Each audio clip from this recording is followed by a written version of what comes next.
இந்த point of வியூல யோசிக்கவே இல்லை. தேங்க்ஸ் வான்மதி. அப்போ இதெல்லாம் நீ தான் பண்ணியா வான்மதி? ஆமாத்த. ஆனா நான் எல்லாரும் நல்லா இருக்கணும், உங்க மேலயும் சின்னத்த மேலயும் உங்க பசங்க எவ்வளவு பாசம் வச்சிருக்காங்கன்னு தெரியணும்னு தான் இப்படி பண்ணேன். எங்க பசங்க எங்க மேல எவ்வளவு பாசம் வச்சிருக்காங்கன்னு இதெல்லாம் பண்ணிதான் புரியணுமா என்ன? நீ இத பண்ணின நோக்கம் சரியா இருந்திருக்கலாம், ஆனா அதுக்கு நீ பண்ண வேலை சரியில்லை. இல்ல அத்த, அது வந்து நீ எதுவும் சொல்ல வேண்டாம். ஒருவேளை கௌதம் எதுவுமே செய்யலனா கூட அண்ணாமலைக்கோ எனக்கோ எந்த வருத்தமும் இருந்திருக்காது. அதனால அவன் மனசு எவ்வளவு கஷ்டப்பட்டிருக்குன்னு யோசிச்சியா? அப்புறம் இதெல்லாம் பண்ணிதான் அண்ணாமலைக்கு கௌதமோட நிலைமை தெரியணும்னு இல்ல. கௌதம் இப்பதான் ஒரு பிரச்சனையில இருந்து மீண்டு வந்திருக்கான். அவனா எல்லாத்தையும் மறந்து பழையபடி சந்தோஷமா கடைக்கு வரணும்னு அண்ணாமலை ஏற்கனவே என்கிட்ட சொல்லிட்டா. இப்பதான் கௌதம் சந்தோஷமா இருக்கான். அதனாலதான் இன்னைக்கு மறுபடியும் கௌதம கடைக்கு வர சொல்லிருக்கா. வான்மதி, குடும்பங்கிறது ரொம்ப பக்குவமா ஹேண்டில் பண்ண வேண்டிய விஷயம். கத்தி மேல நடக்கிற மாதிரி கொஞ்சம் தவறினாலும் ஆபத்து தான். இனிமே இந்த மாதிரி எல்லாம் பண்ணாத.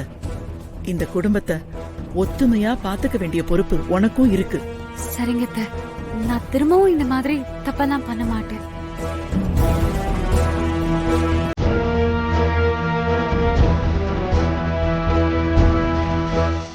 அண்ணாமலை, இன்னைக்கு நம்ம பசங்க உன் மேல இருக்கிற பாசத்தை அழகா நிரூபிச்சிட்டாங்க. ஆமாங்க கௌதம், நீங்க முதல்ல வாங்கி கொடுத்த சேலைய கொடுக்கும்போது எனக்கு எப்படி இருந்துச்சு தெரியுமா? என் மொத்த சந்தோஷமும் திரும்ப கிடைச்ச மாதிரி இருந்துச்சு.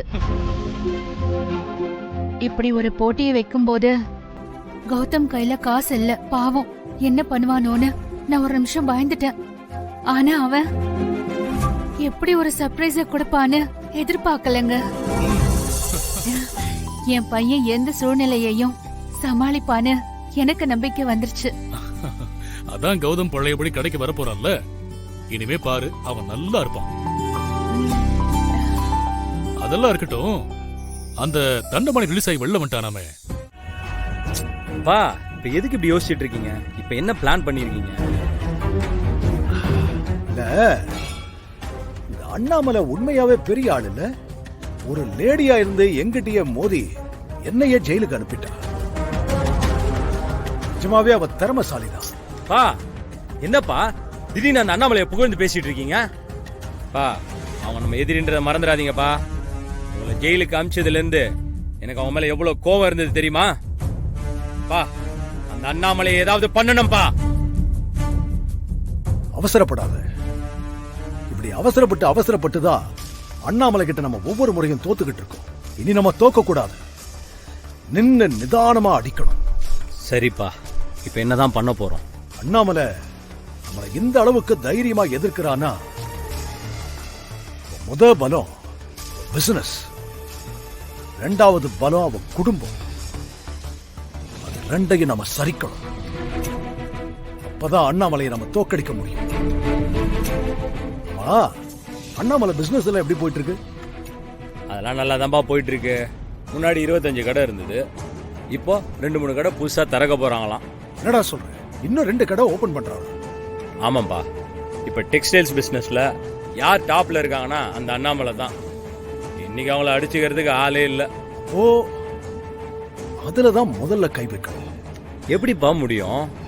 அவங்களுடைய செக்யூரிட்டி, நெட்வொர்க் பவர் இதெல்லாம் பயங்கர ஸ்ட்ராங்கா இருக்கு. இதெல்லாம் தாண்டி அவங்க பக்கத்திலேயே நம்மளால நெருங்க முடியாது. அப்புறம் எப்படிப்பா இந்த பிளானை எக்ஸிக்யூட் பண்ண முடியும்? உனக்கு இன்னும் உன் அப்பனை பத்தி சரியா தெரியல. என்னதான் எதிரி ஸ்ட்ராங்கா இருந்தாலும், அவங்கள சுத்தி ஒரு படையே இருந்தாலும், அங்கேயும் நம்ம ஆள் ஒருத்தன் இருப்பான்.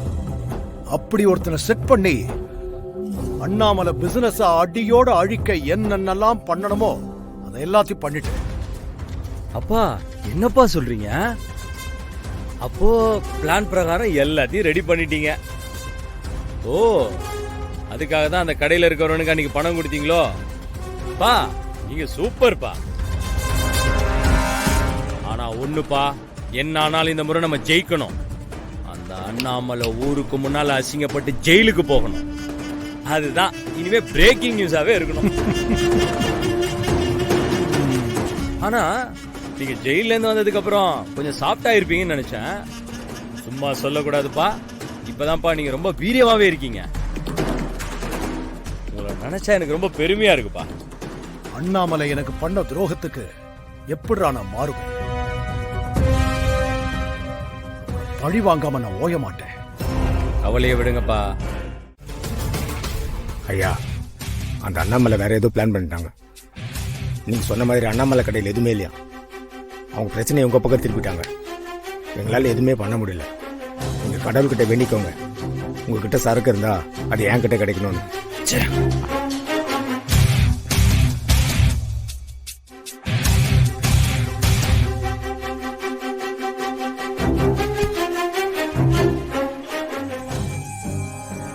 அப்பா, அவங்க அந்த அண்ணாமலையை அரெஸ்ட் பண்ணுவாங்கன்னு பார்த்தா இங்க நம்ம குடோன்ல வந்து செக் பண்ணிட்டு இருக்காங்க.